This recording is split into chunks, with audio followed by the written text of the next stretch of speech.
All right, let me share my screen and we're just gonna get right into it. Let me move my little Zoom bar here.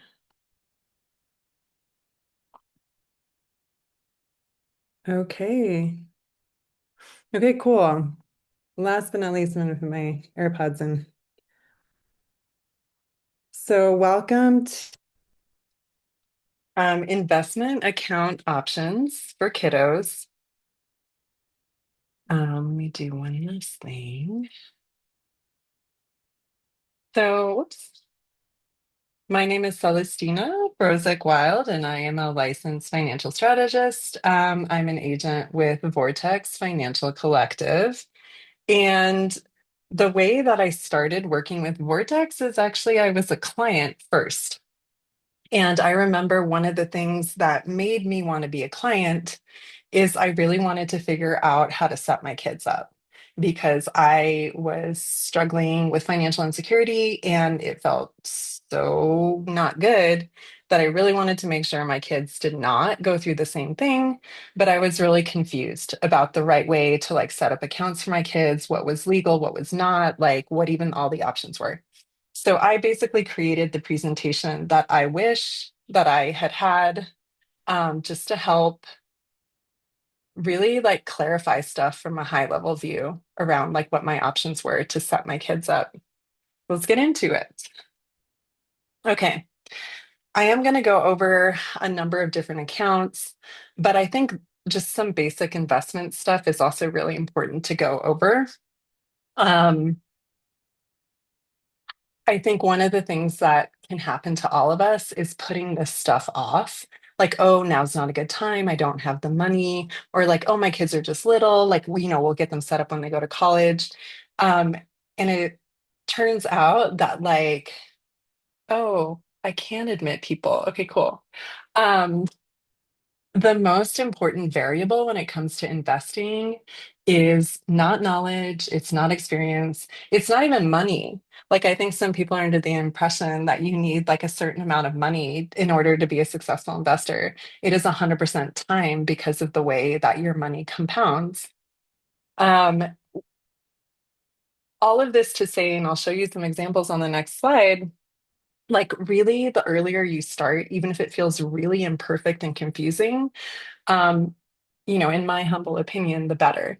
So I wanted to give you guys, these can look a little kind of technical, but I'll walk you through each one just to kind of compare and contrast with that time variable.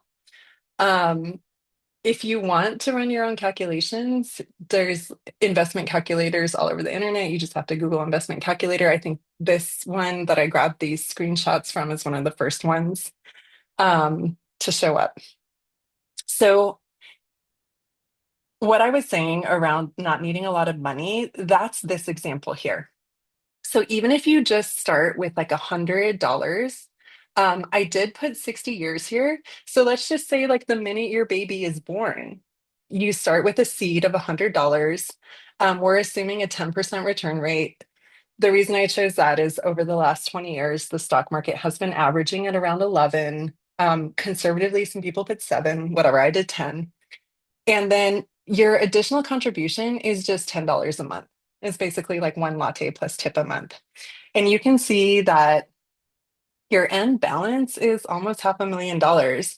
And all your total contributions were just $7,000 and change to get like this amount of money. That's a ton of free money. Um, Here, I'm running a similar illustration, but the big difference, the variable that we're changing is going from compounding for 60 years to compounding for 30 years, which is still a huge amount of time. I took our total contributions from here as the seed, and then everything else I did the same 10% return rate. And then we're doing additional $10 a month. And you can see that like this number is way smaller from this number over here, even though we started with a much bigger seed. And the reason is it's 30 years that it's growing versus 60 years. Okay, now we're going to compare and contrast these two. So now similarly, we're starting investing for our kiddo right when they're born.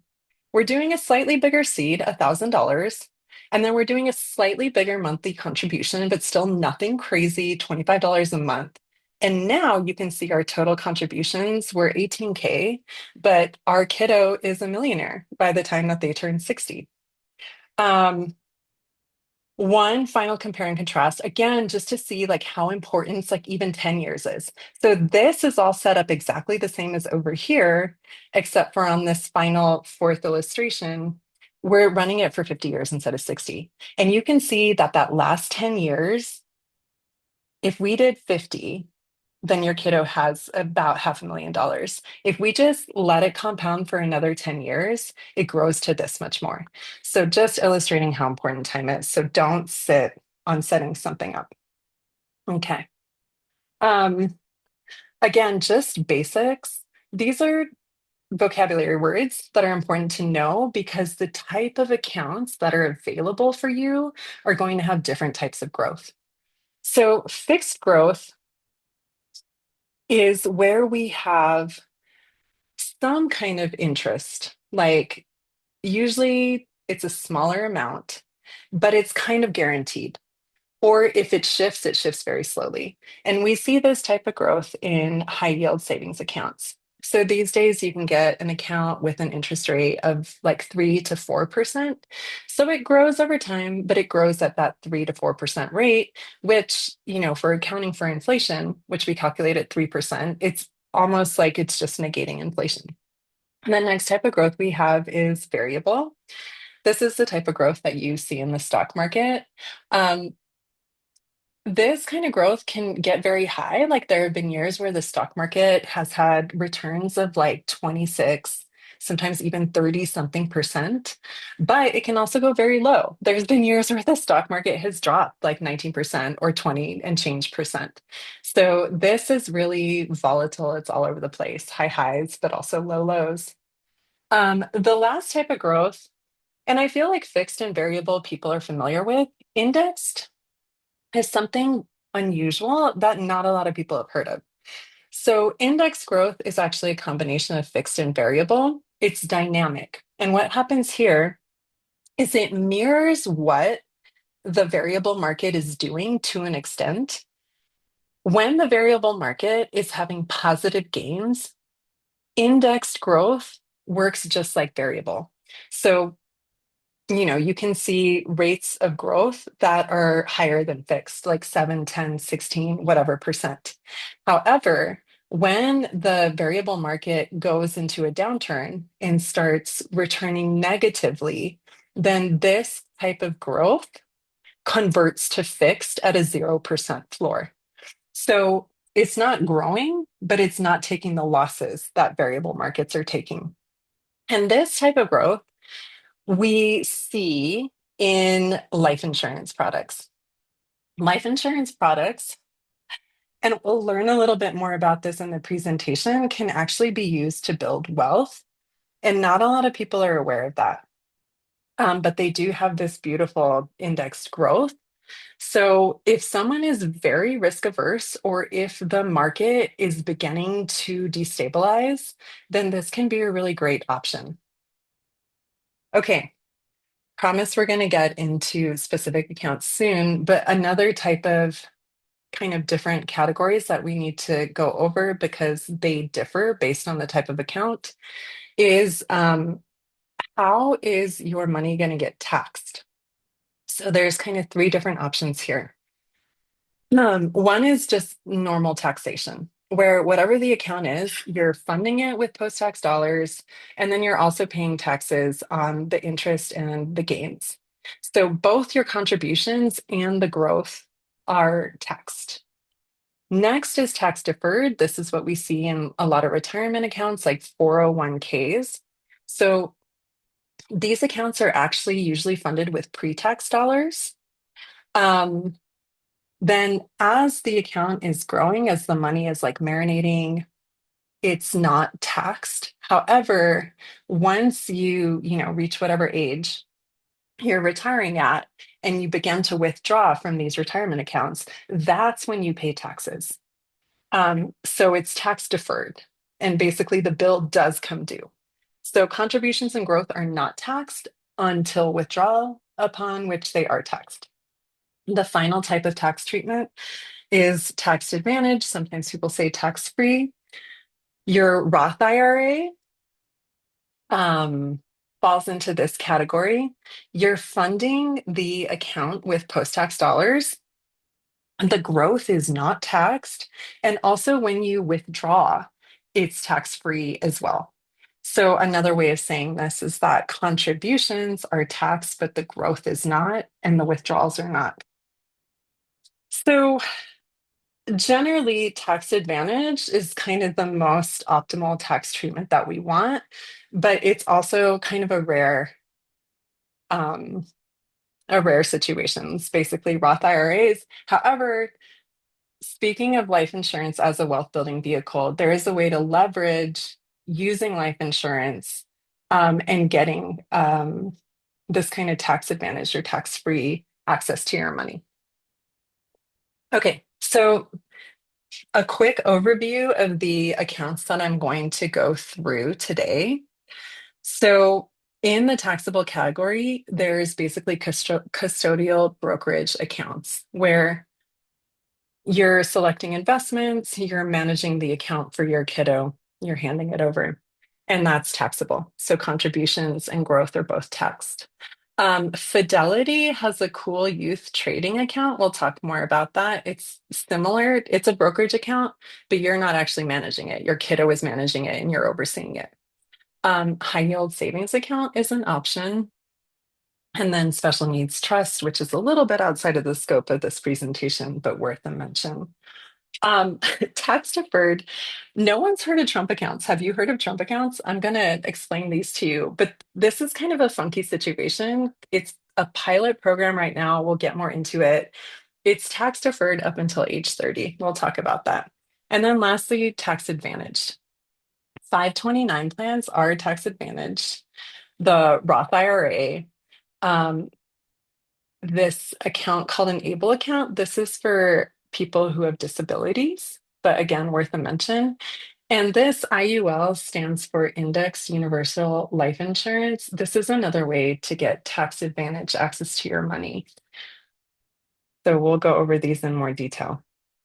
Okay, I wanted to start with the Roth IRA because this is the one that most people are very familiar with. You can open up a custodial Roth IRA for your kiddo. The big caveat is that you have to contribute income dollars. So your kiddo has to be being paid. And I know there's like reels on social media where it's like, oh, like I did this thing where I like put my kid on payroll and now my kid is getting paid for like helping with chores around the house. And then like we're contributing that to a Roth IRA.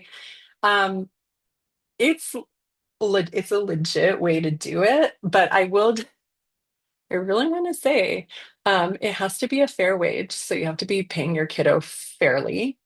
It has to be reported. So your kiddo does have to either be like a salaried payroll employee or have a 1099. There are earning limits that the IRS sets, and what is being contributed to the Roth IRA cannot exceed the earned income. So if your kiddo is only making $3,000 a year, that's your max contribution, even though the IRS sets the max contribution at 7K. So it's either um, $7,000 a year or the 100% of what your kiddo is earning. There's some important things, just like with adults. This is a retirement account. So you get a penalty and you get taxed. It is no longer tax advantage if you withdraw before the age of 59. Um, there's also limits here where once you do hand this account over to your kiddo and they start earning more than a certain amount, they are no longer able to contribute to the Roth IRA. I think it's like 150K income amount where if you start earning more than that, then you are no longer able to contribute to a tax advantage retirement account. There's just things to know about a Roth IRA. But I think that the big one is like, are you willing and able to do this paperwork to put your kid on payroll? And are you going to be ethical about it? Like, does your kid actually want to work? Um, so the tax category is tax advantaged. The growth category is variable growth. You are investing in the stock market and, stocks and bonds. I did run this crazy illustration here. So let's say your kiddo is 10 years old when you decide you do want to start paying them 7K a year to do whatever, to help out around the house. Um, and let's say your kiddo's income never does go over 150K. So they're able to contribute the max amount. So we're contributing the max amount every year for 50 years. We're assuming this return rate of 10%. This end balance is a crazy number, like $100 million. To be fair, over that amount of time, your total contributions are, 4.2 million. But this is probably a little outlandish and a little unrealistic, but I did leave it in here again, just for like the fun of compound interest is so crazy. Okay, the next one we're talking about, this one's pretty popular. I think this is kind of the one that most parents think about, the 529 plan. This is, however, meant to fund education. So when it comes to withdrawals, they have to be used not just for education related expenses, but for qualified education related expenses. So it's not just like, oh, like my kid wants to take a course on how to make dolls out of straw. Um, whatever, like it doesn't have to be college, like it can be a trade school, but it just has to be qualified. And there's a place where you can check and see if it is qualified. So that's kind of a big limitation. Like these funds cannot be used for whatever. So the deal with the 529 plan, because it is intended to be used for education, remember when I said in the beginning of the presentation that the most important variable when it comes to investing is time?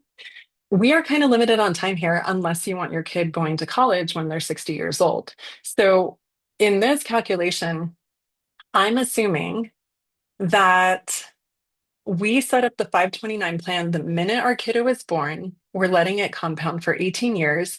And the contribution limits here are kind of much larger than a lot of the other plans I'm going to talk about. And I think it's because of this smaller amount of time to compound.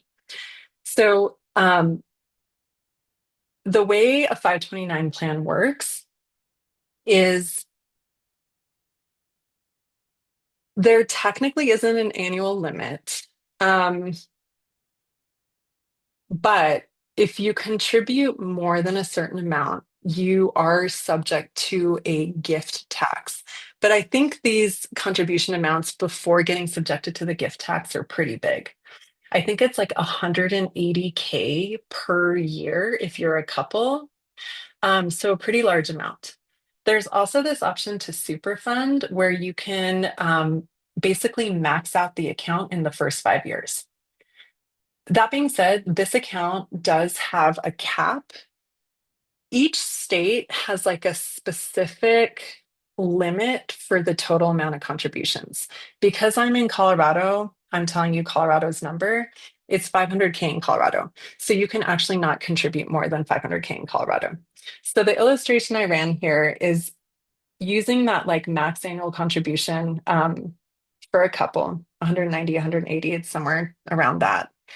And then I took 18 years and whatever the difference between 500,000 and 190,000 is, I divided that equally. And so that gave me an annual contribution of a little over 17K. Um, so you can see that this is a pretty big seed. These are pretty big annual contributions, but it does get us this growth after 18 years. So that I will say with the 529 plan, the two big caveats for me is there's, this limitation um, for how long it gets to compound. And there's also this limitation around what you're supposed to be using the money for, which is education.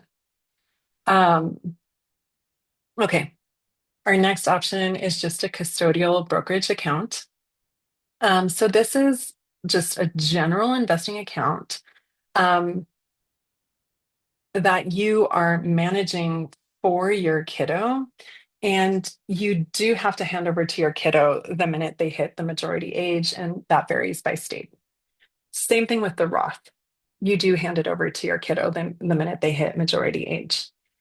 Um, so technically no contribution limits, but again, if your contributions are high, then there's, you do start getting taxed on them. Um, you can withdraw from this account whenever you want, technically, but because it is this custodial brokerage account, if you're withdrawing while your child is still a minor, the stipulation is that withdrawals are only permitted for the direct necessary benefit of the minor child. And you cannot use this money for like basic parental obligations. That doesn't count. This is taxable. So there is no tax deferred, there is no tax advantage. Your contributions and also the growth is getting taxed, and it's variable growth. It's investing in stock market indices and stocks. A high yield savings account is not technically an investment account, it's just a bank account, but it doesn't have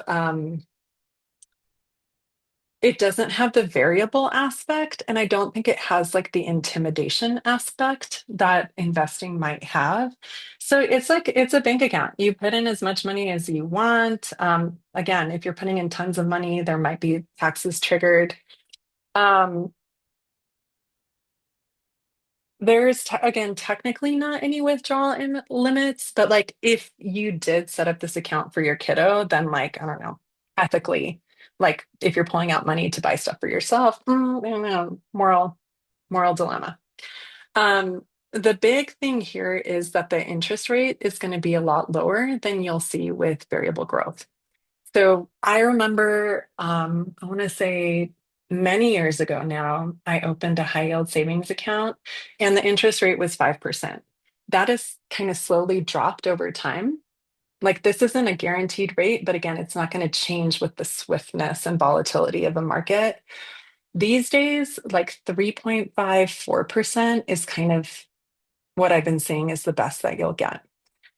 That being said, in this little illustration down here, I am now comparing this to the 529 plan. So we're looking at 18 years of growth. We're still starting with that large amount of seed. We're doing a 4% return rate, and we're still doing the same contributions, a little over 17K a year. And so you can see here that we're ending up with $800,000 in change. And you'll remember, or if you don't, I'm reminding you, with the 10% growth, we had $1.4 million saved up for in the 529 plan. So there's definitely a difference. So youth brokerage is, I wouldn't necessarily consider it an investment vehicle, but this is more where your kiddos can learn how to invest. Fidelity has an account where teenagers can actually do their own investing and have their own debit card. So this is cool because it's not a custodial account. Like you are overseeing the account, but your kiddo is actually getting to like experientially do money stuff. Um, you might do your own research. A cursory Googling, I think Fidelity is the only company that is doing this right now. Maybe, maybe not. Um, the parent also does have to have a Fidelity account, just something to keep in mind. But basically, it's both a bank account and an investment account. It looks like the cap is at 30K per year contributions, which I'm going to be real, unless we're super wealthy, we're probably contributing well or less. I think even like for the Roth IRA, we said the annual contribution was 7K. That's coming out to a little over 500 a month. So it's not nothing. but it's kind of fun. Kids get a little debit card. It is taxable. And then it's both fixed and variable growth. The banking part is fixed, the investing part is variable. Okay.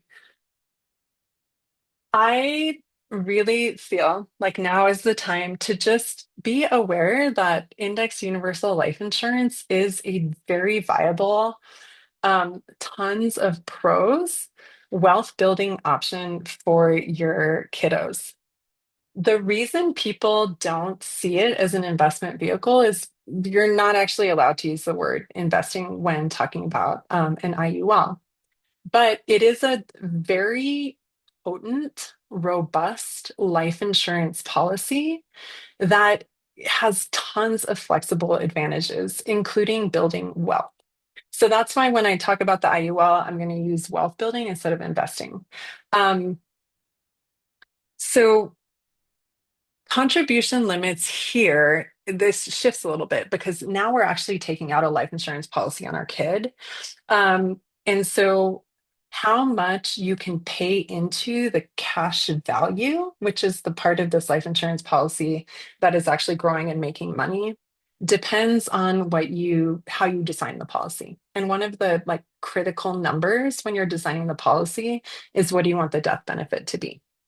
Um, so kind of similar to, we were looking at the Roth IRA, where there's penalties if you touch the money before age 59. Um, there's something called a surrender charge, where if you start to dip into these funds within like a 10-year window from starting the policy, you're going to get this essentially it's like a penalty. Um, the other thing with the IUL, this is why when I wrote tax advantage when used correctly, is the way that you access your money in an IUL to keep it tax advantage and tax free is you actually borrow against the cash value that you have built up in your IUL. Um, so that's why here under withdrawal limits, um, cash value is the amount on top of the policy that you're putting into this vehicle that is growing according to an investment strategy. And it is growing with, do you remember in the beginning of the presentation, we went over the different types of growth? It actually is growing with index growth. So no matter what happens to the market, this vehicle will never lose money. It will never go below like the principal amount that you put in it, which is pretty amazing. Um, Something else to think about with the IUL, especially comparing and contrasting it with like the brokerage account, where like if you are withdrawing from it, there are very specific stipulations about what that money should be used for. Same thing with the 529 plan, very specific rules around what that money needs to be used for. The IUL, you can do whatever you can do whatever you want with the money. And in fact, there's a way in which sometimes an adult will take out an IUL on their kiddo, but they will use the IUL for themselves as like a retirement vehicle. So there's no limits around what you use the money for. People will use it for like a down payment on a home. They'll use it to like fund their own startup costs for a business. Um, so it's a little bit like comparing apples and oranges, but it is actually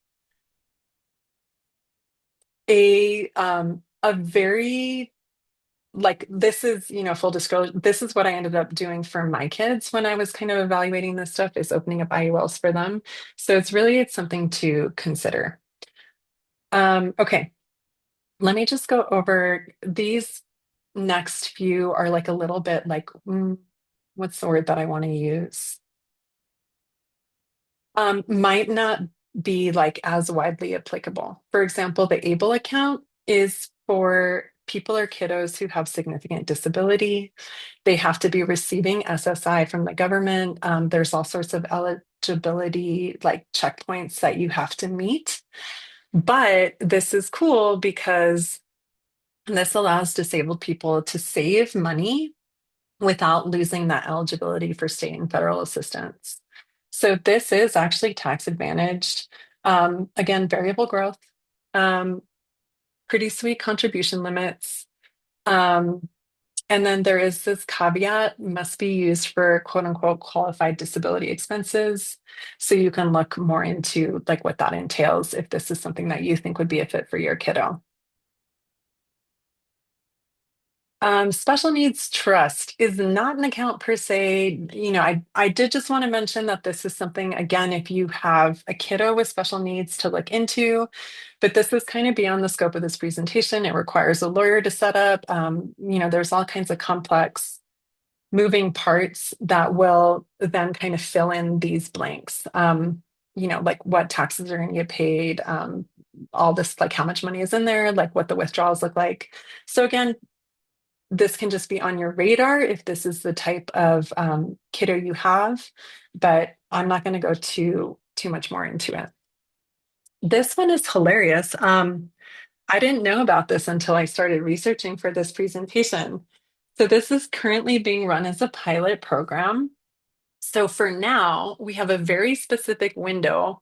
Only babies born from the year 2025 to the year 2028 are actually eligible for this. But it's kind of cool because I don't know if you remember my illustrations for earlier in the presentation, but like if you start investing for your kiddo the minute they're born, like time is on your side and stuff is going to compound like crazy. So what happens here is that the government actually gives you just $1,000 to put into this account. Then you can additionally contribute up to $5,000 per year. Um, Kiddos can start taking withdrawals at age 30. So it is tax deferred, kind of like a 401k. This is kind of interesting too. Technically, this is variable growth, but only specific US company indices and US company stocks are available for you to invest in. So, I mean, despite political views, like this is something to take advantage of if you meet this very specific criteria because you get this free money. Okay, so I want to, in just a little bit, do a little bit more compare and contrast between these different accounts. But I know for me, investing was just so confusing and intimidating. So anytime, like it wasn't even that I didn't know what investment account to open, I also didn't know what to do once I opened it. So I just want to give a shout out to something called index funds.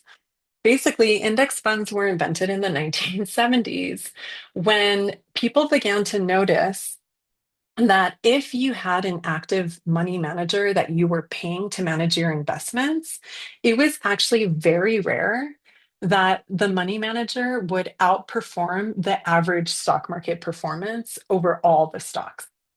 Um, so index funds were invented as a way to invest in average stock performance versus individual stocks. Um, so the whole point of creating index funds was to make investing easier so you could do it more passively, to make it cheaper so you did not need someone to be managing your stuff actively, and to make it lower risk, right? Because like if you're just investing in one stock and it's doing really poorly, then you're really not in a good place. If you have invested in like, the S&P 500 is like the top 500 stocks. So then like, even if, a third of them are doing really poorly, two-thirds are doing really well. So low or no fees with this, low risk with this, very passive management. It kind of really is a set it and forget it. Um, and it's really easy to look up like what index funds your particular brokerage has available. Same or similar performance to as assets under management. And I know like, financial advisors would probably disagree. But the whole reason that index funds were created in the first place is, like I said, that it turned out that the money managers were actually not beating average market performance. So here's some just a few things to think about if you are investing in index funds. Um, Target date funds are not exactly index funds, but what target date funds do is they as- they assume a date that you're retiring, or they assume a date that you're going to begin withdrawals, and they will dynamically sort of work with risk. So the further out you are from your target date, the more this target date fund prioritizes growth, even if it means higher risk. The closer you get to that withdrawal date or that target date, the more just dynamically, automatically, you don't have to do this. Your money is going to move into safer, but probably lower earning buckets. And then, like I mentioned earlier, different brokerages have their specific index funds. So, for example, I do my investing with Schwab. So, if I wanted to buy a Vanguard index, then I would get charged a transaction fee. But if I bought the Schwab index, then I wouldn't. So that's something to pay attention to. Whatever brokerage, sorry, I'm talking really fast. Whatever brokerage you end up opening up your investment accounts with, make sure that you're investing in the index funds that are created by that brokerage to avoid those transaction fees. Um, okay, just some basics about investment strategy. Obviously, you really want to optimize growth. When people are thinking about assets under management and working with a financial advisor to manage their money, the standard fee that that manager will take is 1%. And one sounds like a really small number, but when it comes to growth, it's a big deal. And I actually kind of wish I'd run some illustrations here to illustrate that. But basically, when it comes to growth, even a like very small percentage of a point when it comes to interest rate, like will really make a big difference, especially over time. Safety from market volatility. So the market always has some risk. You know, it can always downturn. I think over the last 20 years, let me see if I can actually share my screen with you. I think I have it up here somewhere. Okay, yeah. So let's see. We can look really quickly. So over the last 20 years, I mean, we see a lot of green here, like lovely, lovely. But then like over here, 2008, you know, the market dropped 38 points. This is a 0 year, a little bit here, a little bit here. So like it looks like kind of on average every 5 years, the market is going to drop and then your money will be affected and it will actually take time to regrow. Let me go back to the presentation. Yeah, so you do want to think about, if at all possible, diversifying to have some safety for market volatility. Flexibility with withdrawals. Um, this is always nice. And as we saw with some of the accounts we went over, there were a lot of like limitations or stipulations around like when withdrawals could happen, what withdrawals could be used for, taxation. So this one I really want to talk about because people will get really excited about how much they have in their retirement accounts. And then they'll forget that once they pull the money, 30% of it goes away to taxes. Um, Diversification. So this is, you know, again, just diversifying over investment strategies, diversifying over what types of growth you have, diversifying over whatever tax bucket you're in. And then thinking too, like if you have multiple kiddos, um, you know, what feels fair? Like how, if you have two kiddos, what are contributions going to look like? You know, you might have to contribute less because now you're doing it over multiple kiddos. And then sustainability, and this is a big one. The real magic formula for investment is lots of time to grow, but also those like steady and consistent contributions um, that help accelerate that growth, that, you know, create more of a like principal amount to compound on. So a lot of times, what can happen with investing is like, and I know this happened to me, we get really excited about doing it. We're doing really great for the first year. And then, like, something happens, like we get a financial crisis and we just stop investing. So, thinking about like what needs to happen. So, like, no matter what, you're still prioritizing and contributing and managing and excited about your investments. Okay, so I want to do a little compare and contrast. Some of the accounts that I talked about, like the Trump account, the ABLE, the Special Needs Trust, are a little bit more specific. So, really, the ones that you are kind of choosing from, the options that you have for your kiddos are that custodial Roth IRA, the custodial brokerage, the 529 plan, a high yield savings account, or the IUL. So, really, only five options. So here are some questions to think about. With the Roth IRA, the big one is, am I willing to legally and ethically put my child to work and pay them? And am I willing to like report that to the IRS in the way that it needs to be reported? Um, Also, am I willing to have these funds be non-liquid till my child turns 59? I mean, not non-liquid because you can withdraw. It's just it comes with a penalty and taxes. And then, are you aware of the contribution limits? For most people, 7K is fine. If you want to contribute more, that's something to think about. The Roth IRA will not let you. So the custodial brokerage, just am I aware that this account is not tax advantaged? And that if I am making withdrawals before I hand this account over to my kiddo, there's stipulations about what those withdrawals are used for. And also with the custodial, you must turn the account over to your kiddo at the age of majority. So you can't hold on to it for longer and manage it for them. So with the 529 plan, am I aware that this account has a much shorter amount of time to compound and that withdrawals must be used not just for educational expenses, but qualified educational expenses? So with the 529 plan, um, if our kiddos are neurodivergent or if they are, a little bit of like a swim upstream, zig when everyone zags, um, they may not be into college or trade school. And then if you've set up a 529 plan, like, they're either kind of feeling forced into doing something that doesn't feel like a good fit for them, or again, you're taking lots of penalties.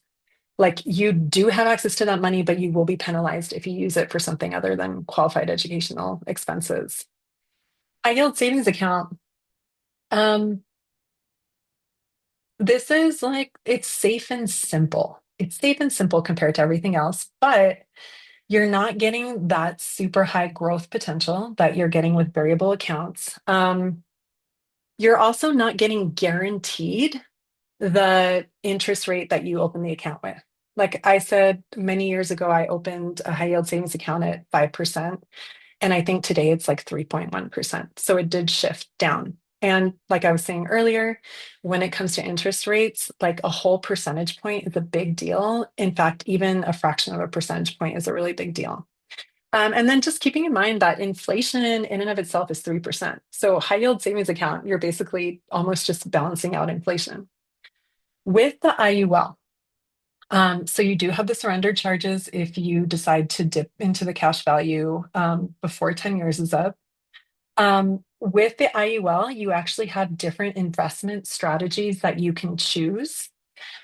Basically, when I was talking about index funds, it's similar to that. And you can either in an IUL mirror off of like the S&P 500, mirror off of the actual stock market, or you can choose proprietary indices that often have like incentives and benefits, like higher growth. So with the IUL, it is a little bit more complicated. It is recommended that you work with someone who is very comfortable and familiar setting them up, but you do have investment strategies to choose from. And then this is kind of counterintuitive, have I gone with the lowest death benefit possible?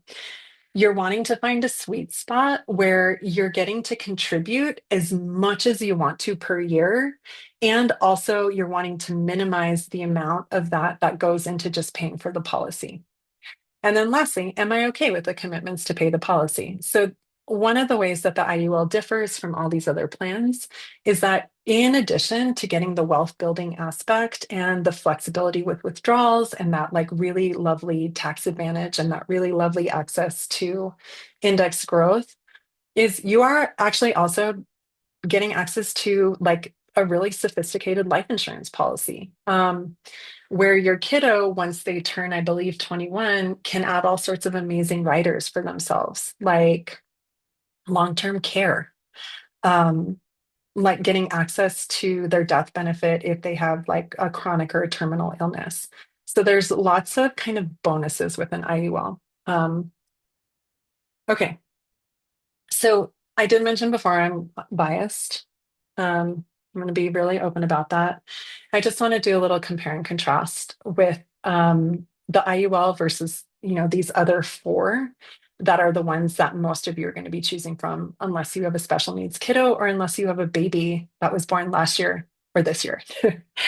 So, one of the big differences between the IUL and the Roth IRA is that the growth. So the Roth IRA has the kind of variable exposure. So if the market is volatile, the Roth is going to be susceptible to that. With the IUL, there's this gorgeous, gorgeous safety where it reverts to a 0% floor, regardless of whatever the market that it's mirroring is doing. Um, the Roth does require your kid to be earning income. The IUL doesn't, which is really lovely.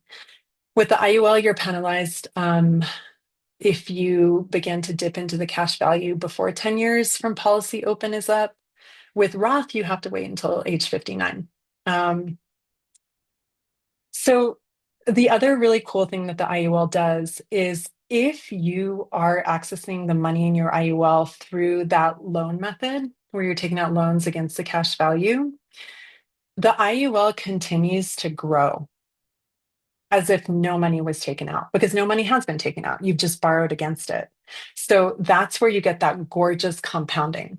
With the Roth, when you're taking money out, it is actually leaving. And then so there's going to be less growth because you have that smaller principal. Um, yeah, contribution limits. The Roth is a hard 7K. The IUL, it depends on what you set the death benefit as. And then the IUL does have a policy payment. And the IUL versus the custodial. Um, the IUL is tax advantaged if you use it in that borrowing against the cash value way. Custodial is taxable. The IUL, if you withdraw, like I said earlier, before that 10-year surrender period, you do get penalties. But you can withdraw for whatever you want with the IUL, totally legally. With the custodial, any withdrawals must be used for like the direct benefit of the kiddo. There is no max contribution for the custodial. The IUL, again, depends on the death benefit for how much you can pay in per year. The custodial must be turned over at a certain age. The IUL actually doesn't have to be. So if you are thinking that you're going to hand the IUL over to your kiddo when they turn 21, and then they turn 21 and you're like, I kind of want to wait a little bit longer, like you're not as responsible as I thought you were going to be. Then with the IUL, it's actually totally fine to hold on to it. The custodial, you have to turn it over. The 529 plan. The big difference here is again, the variable growth versus the index growth. So that 529 is exposed to market downturns. The IUL is not. The 529 plan you have to use for qualified educational expenses. The IUL you do not. The IUL does continue to grow at the maximum cash value, even if you're, utilizing the money through that loan. Um, yeah, contributions kind of vary. And then once again, the IUL does have the payment for the policy. And then the IUL versus the high yield savings account, the IUL just grows faster for sure, for sure. It's tax advantaged. I feel like I'm repeating myself at this point, but the high yield savings account technically doesn't have a max contribution. Yeah. So My recommendations, which as a coach, when I coach people, I'm like, please know that I'm not like a medical professional. Like, take this with a grain of salt. So, like, I'm actually not a securities advisor. So please take this with a grain of salt. But my strong recommendation is like, don't sit on this. Now is much better than perfect. And these days, especially with index funds, it's so hard to mess up at investing. So what I would recommend personally is like opening up an IUL because again, not many people know about it as a wealth building vehicle, but it's like so robust, it's so flexible, um, and it's so protected. And then opening up a Roth as well, ASAP, but for me personally, I wouldn't force the income. So my kids will probably get Roths open for them when they do start working, when they become teenagers, if they get like a job at Starbucks or whatever. If you want, like if you already have an IUL, if you already have a Roth, or if you're sure, beyond sure that your kid is going to go to college, like they've just, from the age of 1 years old, they've said that their dream is to go to Harvard and become a doctor, then yeah, do the 529. The 529 is great because you have those really big amounts that you can seed it with. Um, and then, if you still want to keep adding on, just a custodial brokerage account, why not? So those are my recommendations. If you are interested in learning more about any of this and you want to sit with someone from Vortex Financial Collective, we do all of our professional financial services for free. And the reason we can do that before people get all suspicious about like, how is that possible? Is that if you do choose to implement a strategy that we come up with for you and your kiddo, then whatever company that is either providing that vehicle will then pay us commission on the back end. So, but yes, you can sit with us as many times as you want and tweak your strategy as many times as you want and go over as many questions as you have totally for free. So there's some QR codes up here on the screen. If you want to check out Vortex Financial, the QR code up here will take you to more information about our brokerage. If you want to work with me as an agent, this will take you to a website where you can fill out an interest form. Um, the things that make Vortex really special is that unlike other investment firms or brokerage firms, we offer full spectrum financial services. So we will look at your whole financial picture, not just investing. And that actually helps make your investments more self-appropriate and more sustainable, because it's taking into account like what debt you have. Like, do you even have an emergency fund? Like, what does your cash flow look like?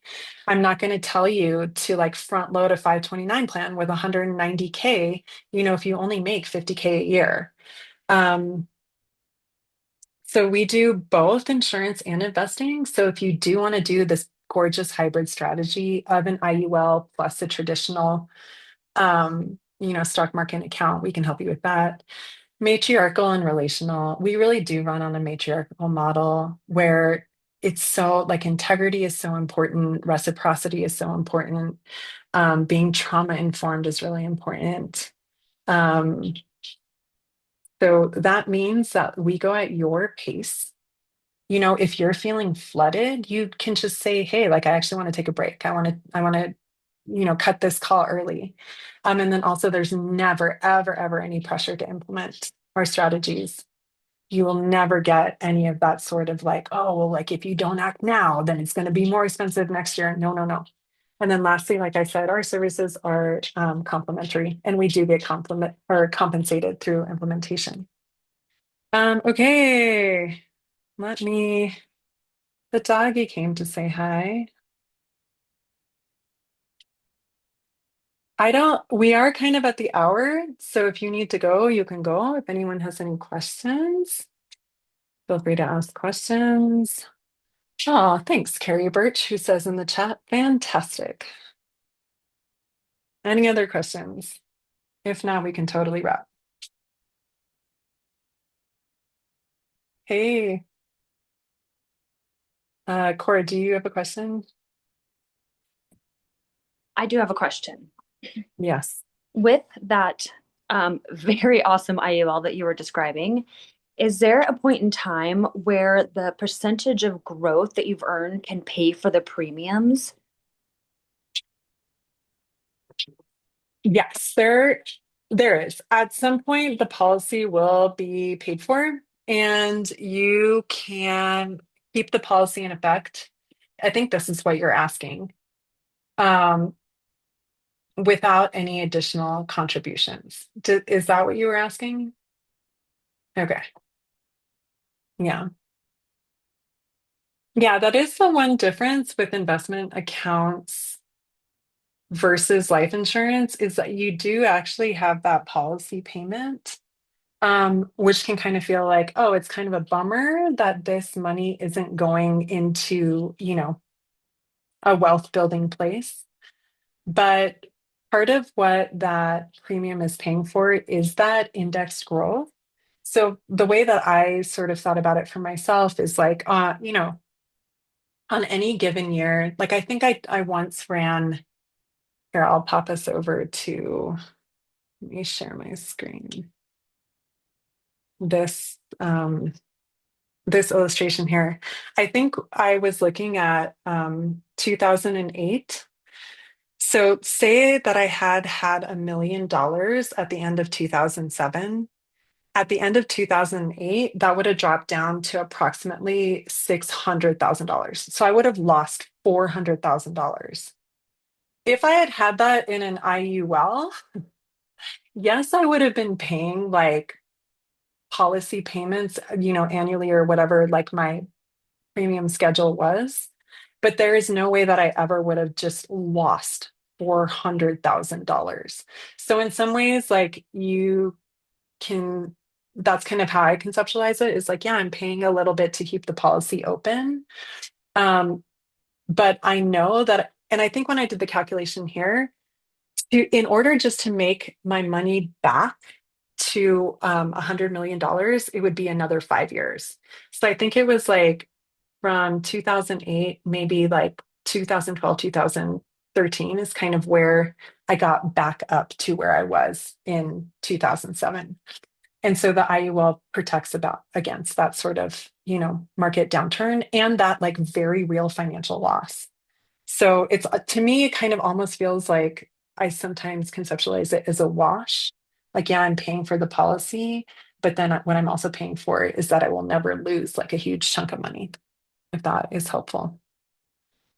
But of course, you're paying for other things too, like the actual life insurance policy. If something were to happen to your kiddo, you're paying for that access to that being able to take loans out against your cash value without actually interrupting what the policy growth is doing and things like that. So there's other benefits. Questions? Questions? Am I still screen sharing? I think I am. Let me stop. Or was I screen sharing? I'm so confused. Yes. Okay. I think I'm going to end it there. Thank you, everyone. Replay will be sent out. Feel free to go to the Vortex website if you have any questions. Go to my website if you have any questions. We love answering questions. We love educating people on investment options, on all kinds of financial literacy stuff. Oh, thank you, Carrie. Let's read some comments. So amazing. I'm with my kiddo, but this was so cool, especially at the beginning. Um, with time and even tiny amounts. Yes. Even tiny amounts, even tiny amounts. Don't let not having a ton of money stop you. Oh, thank you, Monica. Super informative. Love the diversity and inclusiveness of options presented.